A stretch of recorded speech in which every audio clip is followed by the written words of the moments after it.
Despite minor glitches, the Sochi Olympics started and ended with a bang. While the athletes competed for gold, the analysts looked for signs of how Russia performed outside the arena.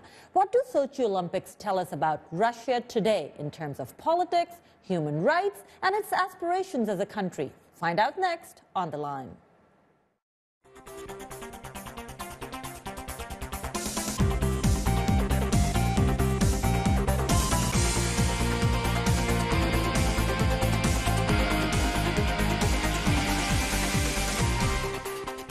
This is On The Line, and I'm Aisha Tanzeen. Now that the snow has settled in Sochi and the gold is safely tucked away, it's time to reflect on what these Olympics demonstrated about Russia today.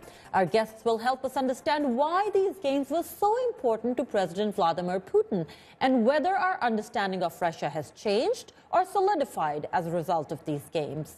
Our first guest is Sufyan Zhemukhov. He's the co-author of an upcoming book titled The 2014 Winter Olympics and the Evolution of Putin's Russia. The book will be out in September. Our second guest is joining us via Skype from Zurich, Switzerland. Martin Müller is the head of Swiss National Science Foundation Research Unit at the University of Zurich. Welcome to On The Line. Dr. Zhemukhov, starting with why these games were so important to President Vladimir Putin, we don't really see presidents take such a personal interest in Olympic Games. Exactly.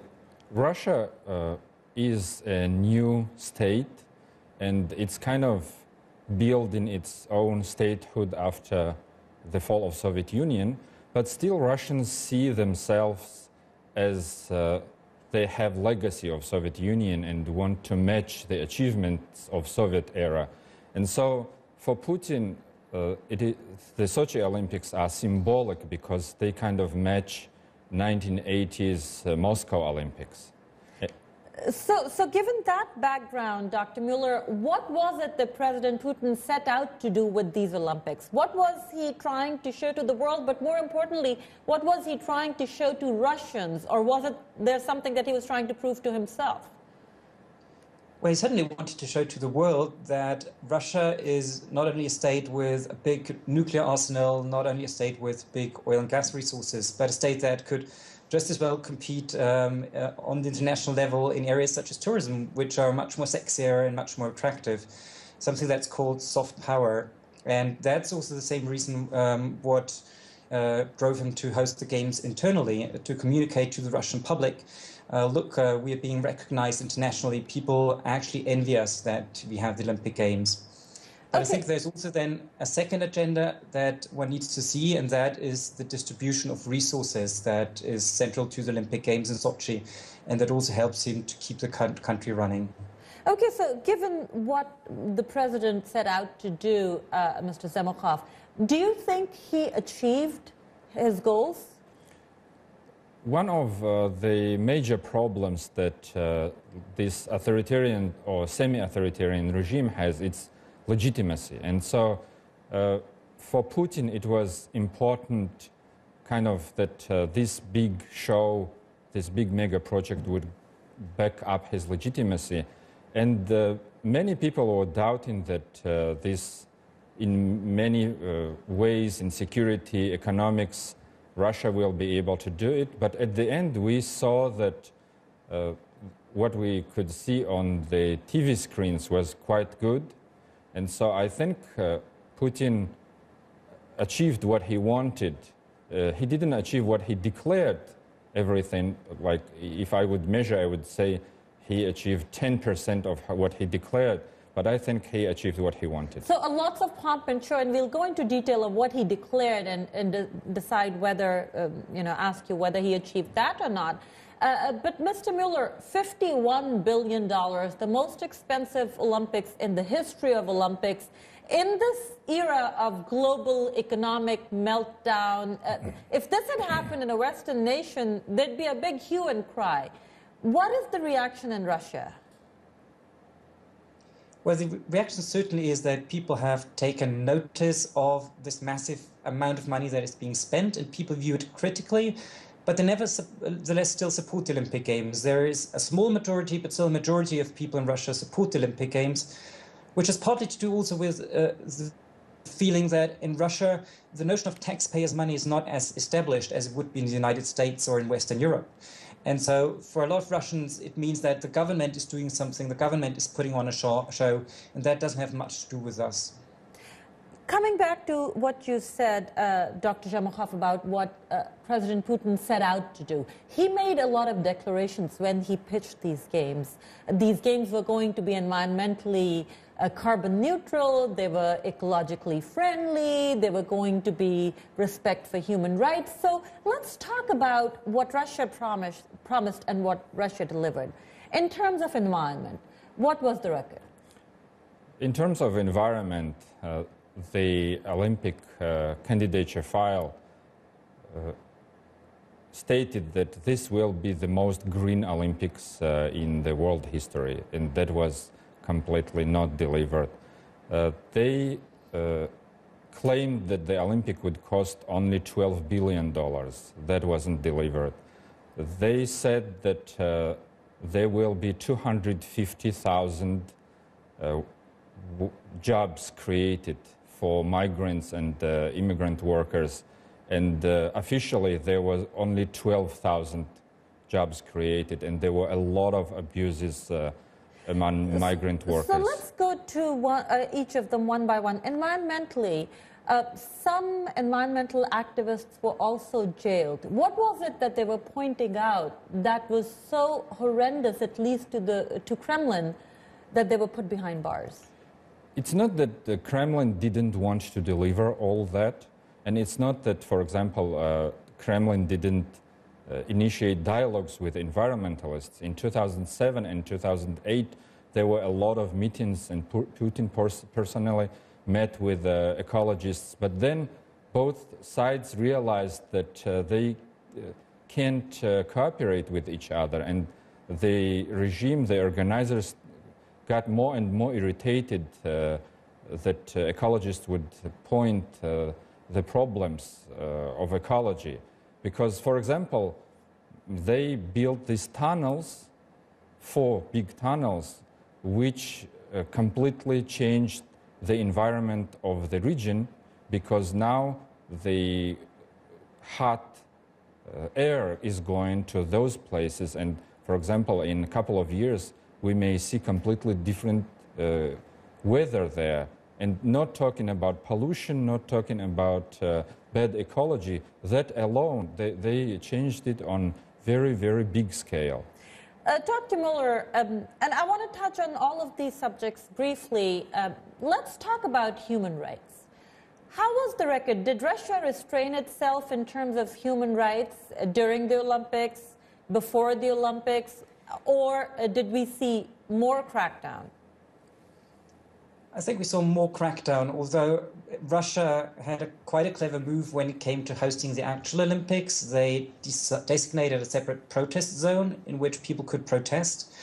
The only problem being that it was far removed from any of the Olympic action. So none of the media actually ever turned out to be at the protest zone simply because it was not conveniently located. Before the Olympic Games, we've definitely seen crackdown, although in subtle ways. So it was not always the case that that violence was applied against protesters, but they were bullied in other ways. For example, prosecuted, tax inspectors coming in, fire inspectors coming in. So there were more subtle mechanisms of suppressing public protest. Okay, so we're talking about ecology, we're talking about human rights. Let's talk about Russia's image on the world stage. Do you think that President Putin delivered on that? Whatever he promised to Russians that Russia was going to be after the Olympics, is it that today? Well, I think one of the ways to exceed somebody's expectation is to lower somebody's expectation at first. So everybody actually expected that Putin and the organizers of the Olympics will fail on some of those issues. They won't build the facilities on time, or there will be security issues. So with those low expectations, I think Russia exceeded everybody's expectations, and Putin delivered the message that he wanted. And security was going to be a huge issue, wasn't it, Dr. Mueller? There were threats. by some militant organizations. People thought there might be terrorist attacks, but Russia avoided that. Yes, it did avoid that, quite successfully so, but also with a massive presence, also a massive visual presence, if you were there, of security personnel, both military soldiers and policemen. So it came at the cost of great security measures and significant security measures that infringed on people's personal freedom. I think that's the trade-off that you need to see. But I think you have the trade-off with almost any mega event of that size. Now, we're talking about what Russia was able to deliver or not deliver in terms of Sochi, and we will continue talking about that. But one thing I'm very interested in finding out is, it was a window for the outside world, Dr. Zhemokov, on what Russia today is, the post-Soviet Union Russia. What did we learn about Russia in terms of, for example, its politics and how things operate? What did we learn?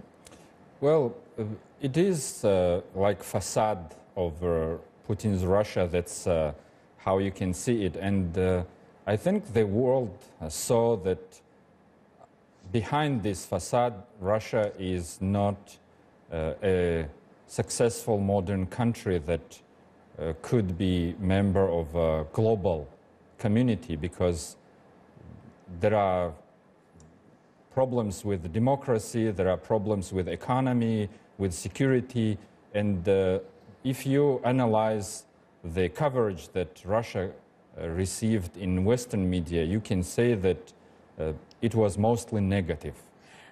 Dr. Mueller, wouldn't you say, though, and some Russians might say, that this is exactly what happens in Western media?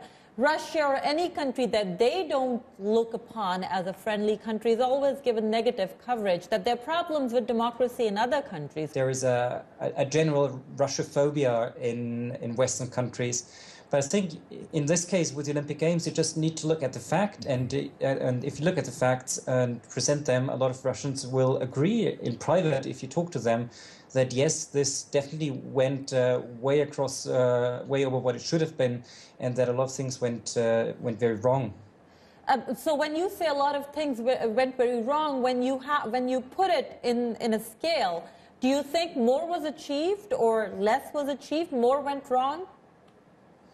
I think more went wrong than was actually achieved. And I think, coming back to your question, what did Putin want to show, and was he successful in doing so? Of course, he wanted to show that he's the man in charge. He is the stronghold of power. And at first glance, it appears pretty much to be the case, and that's what a lot of the Western media in particular reported. But I think if you look more closely, you see that the facade that Sufjan Zhemokov was talking about is crumbling, really, because he's not as powerful as he wants us to believe. And I think the cost overrun that you had by more than 4 times, so initially projected to be 12 million, now $51 billion, from 12 billion to $51 billion, that's definitely a sign that not all things are working according to the plans that Putin had designed initially. But it's going, Mr. Zhemokov, from 12 to 51, because in Sochi they had to build almost 85% of the infrastructure from the ground up, unlike in other cities where a lot of times there's some infrastructure already there. Yes, when they applied for holding the Olympics back in 2007, it was understood that everything was included in $12 billion. But then, in a couple of years, they understood that it's impossible for them to build it with $12 billion.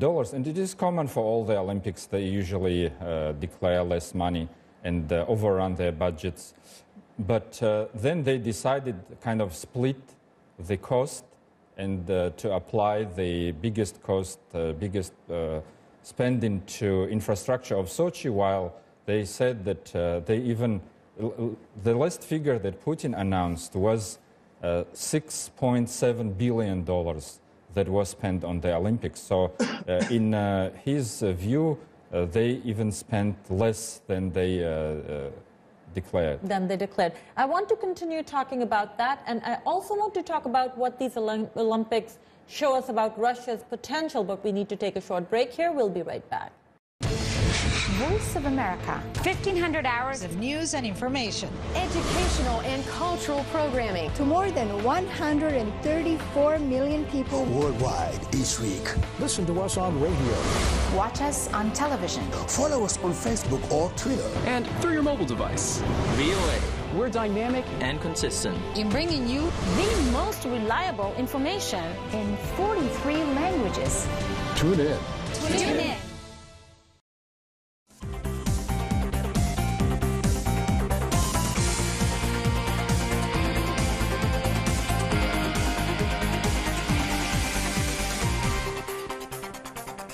Welcome back to On the Line. I'm Aisha Tanzim. We're talking about Sochi Olympics and what they taught us about present-day Russia. Our guests are Sufyan Zhemukhov, the co-author of an upcoming book titled The 2014 Winter Olympics and the Evolution of Putin's Russia, and Martin Mueller, the head of Swiss National Science Foundation Research Unit at the University of Zurich. Let's talk about what Russia learned from these Olympics. There was a give, Mr. Zhemukhov, on some issues. Even though it was far away, there was an area for protesters. There was an effort at the beginning to do things environmentally. What did Russia take away from these Olympics in terms of being part of a global community? Well, it just occurred to me that the organizers failed to deliver almost everything that they promised. But they delivered something they didn't promise. From the beginning, they never promised that they will win most of the medals, but they achieved that. So it was a very strong message to Russians. It was a festivity. But in terms of what Russians learned from it, they just learned that the current regime's course will not change. It will be, as it was, rather hard on human rights issues, corruption, and all other problems, while at the same time there will be these facades, these shows, like the small areas designated for protests where no media can go. There will be some freedom allowed but controlled. There will be some gestures made, like letting Mikhail Khodorkovsky out, but at the same time it will never stop arresting other people and putting people into jail for political reasons. So people learned that nothing changed, actually. Mr. Mueller, do you agree with Mr. Zhemukhov that Russians learned that Kremlin's way is the way? Or do you think that they took something away from this? I think that they pretty much saw that the Kremlin could deliver on what it said it would deliver. And I think what they're taking away is that it's also a certain measure of pride that Russia can actually organize mega events of that size. And of course, Russia is looking towards organizing the Football World Cup in 2018, the Soccer World Cup, and that's something that a lot of Russians will now be looking forward to. Now, tell me what these Olympics showed us about Russia's political system. Very top-down from what I understand, but do you see any changes over the last 1 decade? One thing that these Olympics supposed to show actually to the world is how Russia's political system designed. They call it in Russia manual managing. Mm-hmm. So everything that is of some significance is managed personally by the first person, by Putin. So while in other Olympics, the leaders of the state usually don't work so much on Olympics.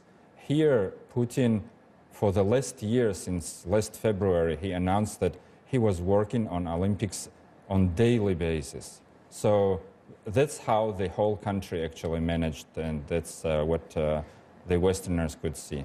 Do you think this is going to solidify Putin's grip on Russia, Mr. Mueller, or is it going to weaken it, given that he's come out as this control freak?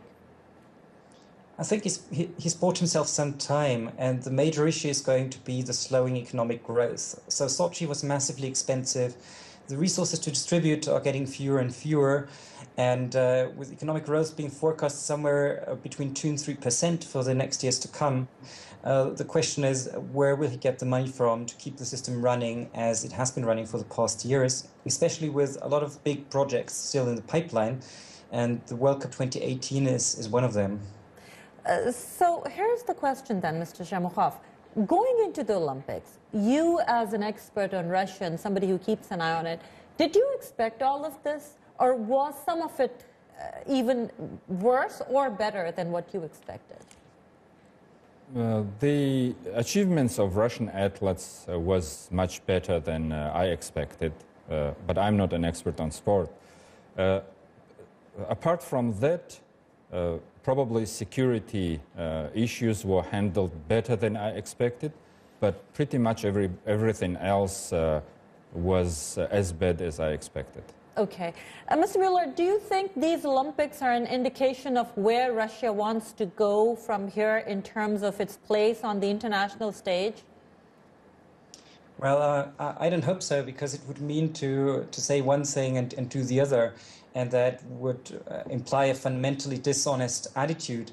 But I fear that it might be the sort of things that we will see in the future from Russia, where facade counts a lot more than actual reality and what is being done, and there's a very strong disconnect between rhetoric on the one hand and actual practice on the other. But it did show itself as a big player, didn't it, Mr. Zhemukhov? It did, and it successfully also, and you definitely have to give credit where credit is due. It successfully organized the Olympic Games, it successfully hosted the Olympic Games. So if we take these 16 days, which a lot of people look at, I definitely agree that Russia made a very strong showing there. But I think we need to take the period before that and the period after that into account. And I think that's where the big problems are, with cost overruns, with long-term use, with crackdown on human rights, and with really not delivering on the promises that were made. Well, thank you very much. I'm afraid that's all the time we have for today. I want to thank our guest, Sufyan Zhemukhov, the co-author of an upcoming book titled The 2014 Winter Olympics and the Evolution of Putin's Russia, and Martin Mueller, the head of Swiss National Science Foundation Research Unit at the University of Zurich. And thank you for joining us. Please send us your questions or comments, or watch our past shows on our website, voanews.com/ontheline. We look forward to hearing from you and hope you'll join us again next week for another episode of On the Line.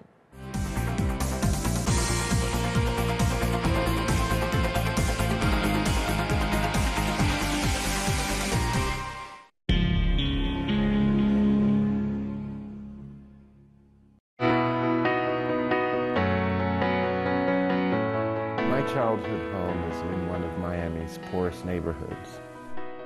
I was shy, and art was my escape. When I saw Revelations, it inspired me.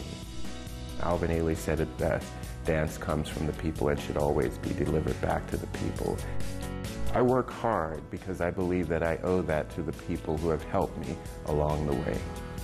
To me, Black History Month celebrates what's at the heart of my dance company, and that is the uniqueness of the African American culture in this country. My name is Robert Battle, and I'm the artistic director of the Alvin Ailey American Dance Theater.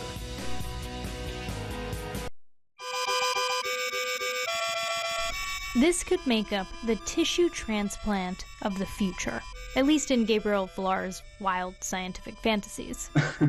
A lot of scientists don't like wild fantasies in papers, so we had to be a little bit cautious in our wording. But in principle, these things, they should be able to mimic pretty much any tissue, because any cell is essentially a little bag of water. And these are little water bags too. This is a network of tiny water droplets coated in oil. The oil makes them stick together, and they can be chemically engineered to work in concert, like this. Part of Villar's innovation was making this machine to fabricate the pseudocellular networks. So what you're seeing there is actually two nozzles, and each one of those is a really thin glass tube, just about the size of a human hair. We have these glass tubes immersed in oil. You can't tell that the oil is there because it's transparent. And we have a little droplet generator at the other end of each of those tubes. As soon as the droplet leaves the tube, it's coated by the oil the tubes are submerged in. Because of that oil, the droplets actually stick together. They actually kiss and become joined by a very, very thin membrane. It's only 5 nanometers, so it's actually just a couple of molecules thick. But it's strong enough to prevent the droplets from falling under gravity, so you can really build objects up with 90-degree walls, and actually you can make them slope away. That oil membrane has another function. It's a lipid bilayer, just like a cell wall. And like a cell wall, it lets water pass through. That allows these bubbly blobs to change shape if you adjust the salt concentration in the different droplets. The first thing we tried was actually planar strip, kind of like a strip of bacon, in which one side, if you like, the fat of the bacon was very watery, and then the other side was very salty. And we found that watery droplets give the water to the salty droplets. The watery droplets get smaller, the salty ones get bigger. And the whole thing curls up into a circle. We've actually shown that you can get them to do mechanical work. You can get them to push little things around. Publishing online in Science this week, Villar and colleagues also showed that the droplets can be engineered to carry electrical signals by passing charged particles from one droplet to another, which would come in handy if you're making synthetic tissues that need to carry nerve signals, for example. Now, if you're thinking, this doesn't look much like an organ. You're right, no. At the moment, they don't look very much like organs or tissues. So organs are yet another level of complexity, but you could imagine getting a scratch on your skin and needing some kind of protective layer. Okay, maybe it's the Band-Aid of the future. For Science Friday, I'm Flora Lichtman.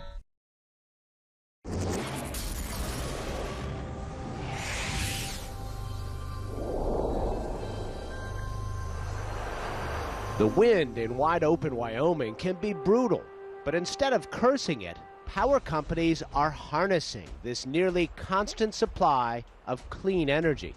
As these wind farms grow and expand, they're going to need trained technicians, folks that understand the particulars about why this turbine does what it does. Run the studs all the way in, and then get the nuts and go every other one. With help from the National Science Foundation, Laramie County Community College in Cheyenne has expanded its technical training with a program in wind energy. Program Director John Lamori says there's heavy focus on safety and teamwork like these drills. Okay, here Brent's going to perform a ladder rescue on the victim that is either unconscious or hurt on the ladder.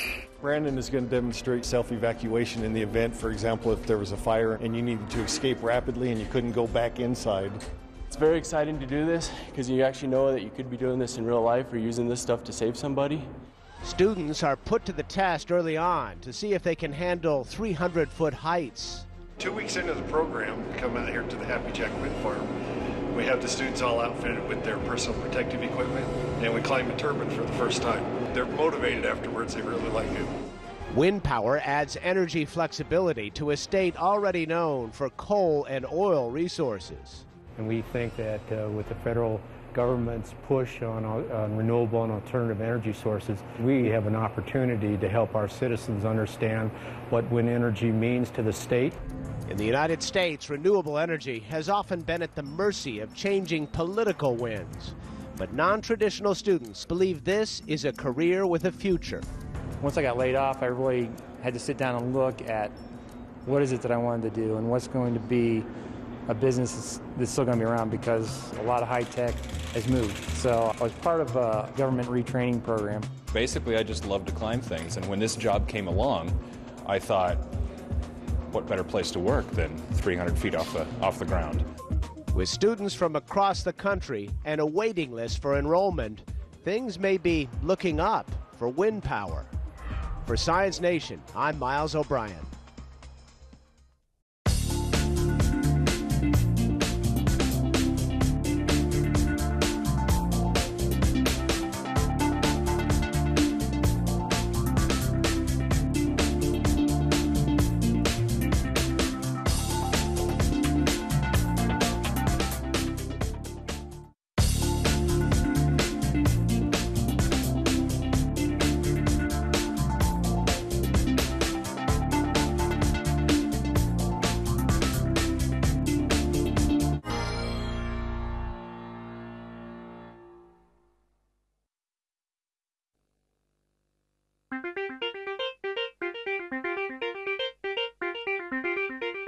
whether our understanding of Russia has changed or solidified as a result of these games.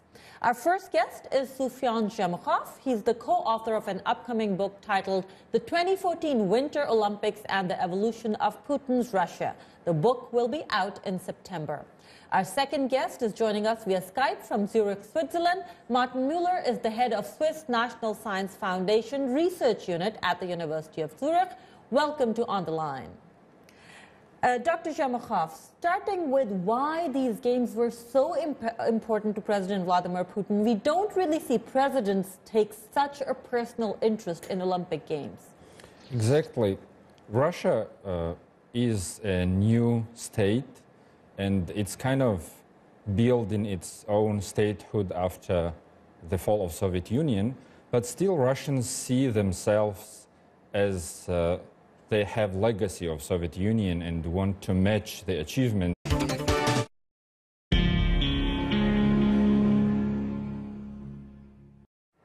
Despite minor glitches, the Sochi Olympics started and ended with a bang. While the athletes competed for gold, the analysts looked for signs of how Russia performed outside the arena. What do Sochi Olympics tell us about Russia today in terms of politics, human rights, and its aspirations as a country? Find out next on The Line.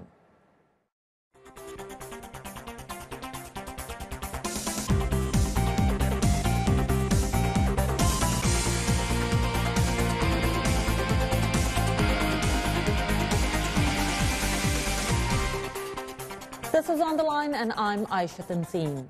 Now that the snow has settled in Sochi and the gold is safely tucked away, it's time to reflect on what these Olympics demonstrated about Russia today. Our guests will help us understand why these games were so important to President Vladimir Putin and